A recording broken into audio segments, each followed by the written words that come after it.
Next మళ్ళీ నేటి సామాన్యుడు పత్రికలో ఒక యువ నాయకుడు గురించి ఇక్కడ ఇవ్వడం జరిగింది.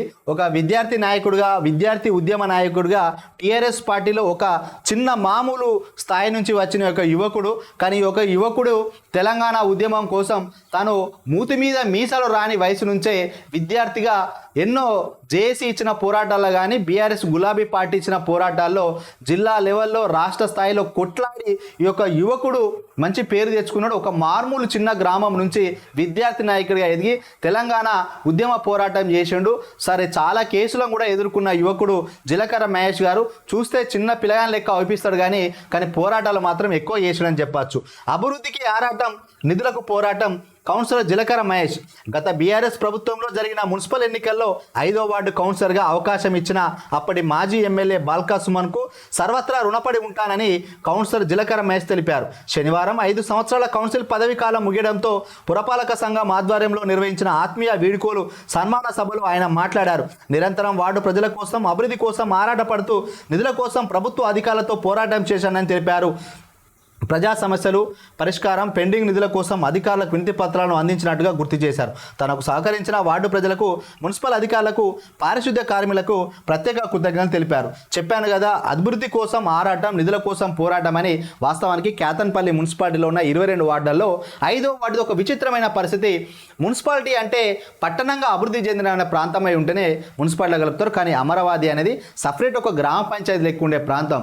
మొత్తం చుట్టూ వ్యవసాయం భూములే ఉంటే వ్యవసాయం చేసుకుంటూ ఎక్కువ మంది ఉంటారు. అటు దిక్కు చూస్తేనేమో ఓసి, ఇటు దిక్కు చూస్తేనేమో పచ్చని పంట పొలాలతో విస్తరించిన ఇంకా గ్రామీణ వాతావరణంలోనే ఉంటుంది. ఇంకా అవే పెంకుటిల్లు, అవే గూనె పెంకుటిల్లులతోటి చుట్టూ ఎక్కడ చూసినా జన సందోహమై ఉంటుంది. అక్కడ అభివృద్ధికి నోచుకోలేదు.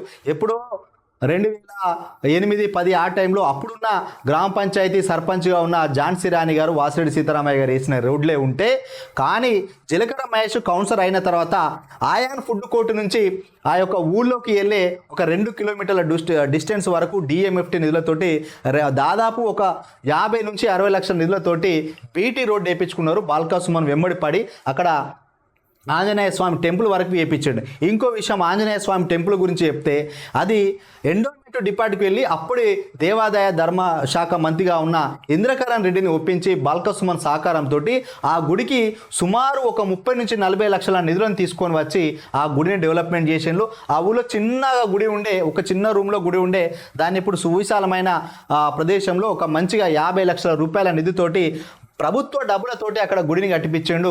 సో చెప్పిన కదా, పిట్ట కొంచెం కూతగాలం అంటే చూస్తే చిన్న పిల్లగాని లెక్క కనిపిస్తాడు. ఈ పిల్లగాడు ఏం చేస్తాడు అనుకుంటే ఆ గుడిని అయితే అక్కడ కట్టించాడు. అక్కడ అదేవిధంగా ఆ యొక్క అమరావతిని ఆనుకొని పక్కన దొరగారి పల్లె ఉంటుంది, మధ్యలో నేషనల్ హైవే ఉంటుంది.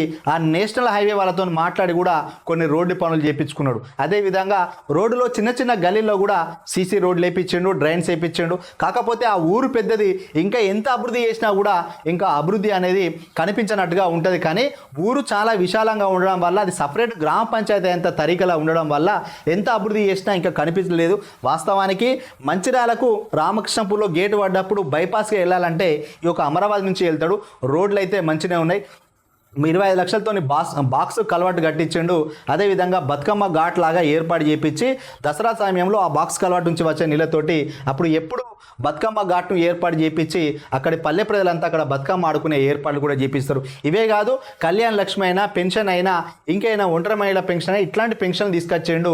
చాలామందికి అక్కడ ఓసీ ప్రభావిత ప్రాంతం ఉందని చెప్పి మా గడ్డలో ఉన్న వాళ్ళకి అన్యాయం జరుగుతుంది, ఈ ఓసీ నీళ్లు ఈ చెరువులోకి రావడం వల్ల ఇబ్బంది అవుతుంది, ఇక్కడి పంటలు కూడా సరిగా పడలేదు, ఇక్కడ నిరుద్యోగం ఉందని చెప్పి ఆ యొక్క ఓసీలో కూడా ఈ గ్రామానికి సంబంధించిన 30-40 మంది యువకులకు ఆడ కాంట్రాక్ట్ బేస్డ్గా ఉద్యోగాలు పెట్టించిండు.